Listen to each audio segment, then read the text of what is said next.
রামপুরহাটে চলে রঙের উৎসব। শান্তিনিকেতনের রতনপল্লীতে প্রায় ঘণ্টাখানেক আড্ডা দেন মন্ত্রী চন্দ্রনাথ সিনহা। রং খেলেন কচি কাচাদের সাথে। একইভাবে রামপুরহাটেও কচি কাচাদের সাথে রং খেলেন বিধানসভার ডেপুটি স্পিকার আশিস বন্দ্যোপাধ্যায়।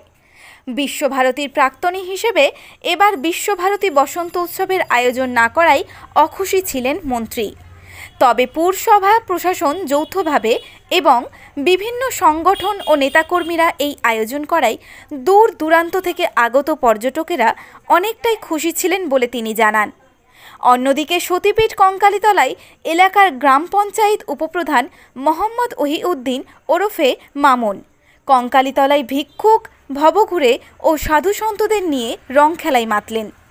কঙ্কালীতলা মন্দির প্রাঙ্গণে তিনি ও অন্যান্যরা কঞ্চিদেশ রং খেলায় সমাজের ব্রাত্যদের নিয়ে রং খেলায় মাতেন। সামাজিক সংগঠন কাঞ্চিদেশ মাত্র 1 টাকায় অভাবী মানুষের দুমুঠো খাবারের ব্যবস্থা করেন।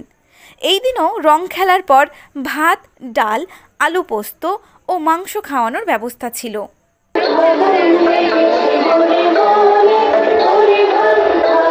চুপচাপ দাঁড়াও।